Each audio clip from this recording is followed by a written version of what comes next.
शशि थरूर साहब ने तहलका मचा रखा है, गदर मचा रखा है। भाजपा ने उनको जब से प्रतिमंडल में भेजा है, किस प्रतिमंडल में, जिसमें वो बताएंगे कि पाकिस्तान ने किस तरीके से पहलगांव में अटैक किया, टेररिस्ट अटैक किया, भारत ने कैसे सीज फायर करके उनके आतंकवादी ढांचे को मार गिराया।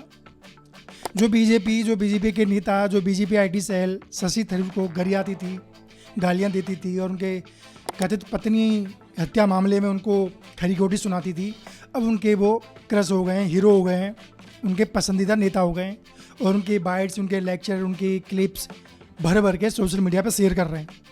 तो लोग कहने लगे हैं कि मोदी जी शशि थरूर को कांग्रेस से चुरा लेंगे। चलो 1% के लिए मान लेते हैं कि शशि थरूर बीजेपी ज्वाइन कर लेते हैं, मान लेते हैं। तो इससे क्या फ़ायदा होगा? बीजेपी को कितना फ़ायदा होगा, शशि थरूर को कितना फ़ायदा होगा, कांग्रेस को फ़ायदा होगा या नुकसान होगा, या बीजेपी कांग्रेस को कितना नुकसान होगा? मेरा ये मानना है कि शशि थरूर साहब जब से राजनीति में आए हैं, उनकी जो आइडियोलॉजी है, उनके जो सिद्धांत हैं, उनका जो पूरा तजुर्बा है, वो पूरा अलाइन करता है कांग्रेस की विचारधारा के साथ। और कांग्रेस की विचारधारा के साथ अलाइन नहीं करेगा तो सेकंड थॉट ऑफ आइडियोलॉजी जो है उनके विचारों के करीब, वो है कम्युनिस्ट, लेफ्टिस्ट। बीजेपी लास्ट में आएगी। उन्होंने अपने जितनी भी किताबें लिखी हैं, जितने भी लेक्चर दिए हैं, चाहे देश में चाहे विदेश में, वो one of the biggest critic of Modi और बीजेपी गवर्नमेंट। वो एक बड़े आलोचक रहे हैं मोदी साहब के भी, बीजेपी की भी। लेकिन यहाँ मोदी जी अभी केरल में एक सभा करने जाते हैं और मंच पे शशि थरूर साहब होते हैं और वो मजाकिया जिस तरीके से वो व्यंग करते हैं, सटार करते हैं, चुटकुले मारते हैं, जुमले मारते हैं, उन्होंने वैसे ही मारा कि कुछ लोगों की नींद उड़ जाएगी। शशि थरूर साहब मंच पे हैं मेरे साथ। कांग्रेस और थरूर साहब के बीच में मनमुटाव की खबरें बीच बीच में आती रही हैं, खासकर जब कांग्रेस के नेशनल प्रेसिडेंट का चुनाव हुआ और खड़गे साहब बने और शशि थरूर साहब चुनाव में जीत नहीं पाए। उसके बाद से खटास की बात की जा रही है और थरूर साहब के हवाले से ये भी बात आई कि किसी भी दल को, किसी भी संगठन को अगर मेरी ज़रूरत नहीं है तो आई हैव ऑप्शंस।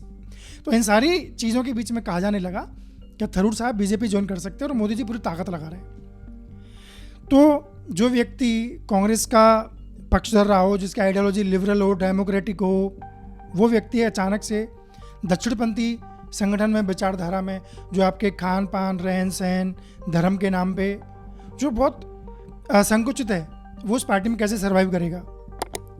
इससे बीजेपी को तो फ़ायदा होगा कि केरल में उनका बिल्कुल भी नामो निशान नहीं है, तो वहाँ जाके थोड़े अपने दमखम से थोड़ा शशि थरूर साहब का यूज़ करके थोड़ा चल जाए। लेकिन ज्योतिराव सिंधिया का क्या हुआ? कांग्रेस से या किसी भी अन्य दल से जो नेता बीजेपी में गए, वो क्या गए? क्या वो प्राथमिकता में रहते हैं? नहीं, वो दोयम दर्जे के नेता रहते हैं। एक समय के बाद उनकी इंपोर्टेंस खत्म हो जाती है, वही होती है यूज एंड थ्रो वाली। लेकिन शशि थरूर साहब का कैरियर बीजेपी में खत्म हो जाएगा, एक बुलबुले की तरह फट जाएगा। क्यों? क्योंकि उन्होंने खुद ने इतना लिख रखा है बीजेपी की आलोचना में, मोदी जी की आलोचना में, और वो कड़े शब्दों में तो आलोचना करते नहीं, वो बड़े पढ़े लिखे हैं, सोफिस्टिकेटेड हाई प्रोफाइल इंग्लिश में वो आलोचना करते हैं। तो वो सब भर भर के उन्होंने कर रखा है, उन्हीं किताबों में उन्हीं की क्लिप्स अवेलेबल हैं बहुत सारी। तो ऐसा व्यक्ति ना जिसकी विचारधारा मिलती है, जिसने जो किताबें लिखी हैं, लेख लिखे हैं, वो सब बीजेपी के खिलाफ हैं, वो व्यक्ति बीजेपी में कैसे सर्वाइव करेगा? कैसे उनको फेस करेगा सवालों को? और कैसे अपने आप को इस बात के लिए राजी करेगा कि पिछले 4-5 दशक से जो वो राजनीति करते आ रहे हैं, जिस धुरी पे वो घूमते आ रहे हैं, अब उस पर एकदम उल्टा घूमना पड़ जाए? कैसे कोई नेता घूमेगा? बीजेपी को कितना लाभ हो सकता है? केरल में दस्तक दे सकती है, ग्राउंड पर थोड़ी पकड़ बना सकती है, लेकिन बहुत ज़्यादा उम्मीदें नहीं हैं, क्योंकि केरल ऐसा स्टेट है जो बहुत लिटरेसी में सबसे आगे है, लोग एजुकेटेड हैं। वहाँ पे वोटिंग, इलेक्शन के इश्यूज़, रिलीजन नहीं होता है, कास्ट नहीं होता है। वहाँ पे education, employment, health, women safety, ये सब इश्यूज़ होते हैं, इन्वायरमेंट। तो वहाँ बीजेपी सफल नहीं हो पाती है, क्योंकि नॉर्थ इंडिया में ये इशू चल पाते हैं, साउथ इंडिया में ये इशू नहीं चल पाते। वहाँ पे भाषाई मुद्दा ज़्यादा है, वहाँ पे धार्मिक मुद्दा कम है। कांग्रेस को इसमें देखें तो क्या होगा कांग्रेस के साथ? कांग्रेस केरल में मजबूत है, कांग्रेस विचारधारा की लड़ाई लड़ रही है। कांग्रेस से अगर शशि थरूर साहब जाते हैं तो बहुत बड़ा कोई नुकसान नहीं होगा। विचारधारा की लड़ाई में से जब कोई व्यक्ति छोड़ के जाता है तो बहुत बड़ा नुकसान नहीं होता, जब तक कि वो व्यक्ति विचारधारा पे हावी ना रहा हो या उसकी वजह से विचारधारा चल रही हो। शशि साहब इतने बड़े तो है नहीं कांग्रेस में। शशि साहब जो भी हैं आज में, वो कांग्रेस की वजह से ही है।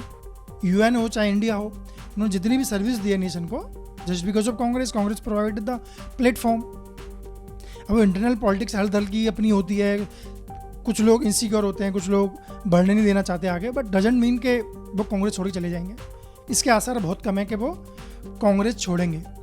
आज भले ही विपक्ष में है कांग्रेस, शशि साहब को मौका नहीं मिलेगा, भले ही लोग कह रहे हैं कि कांग्रेस के बहुत नेता इनसे इनसिक्योर होंगे, but in long term Shashi साहब के लिए कांग्रेस ही बढ़िया पार्टी है, उनके लिए उपयुक्त पार्टी है, उचित पार्टी है।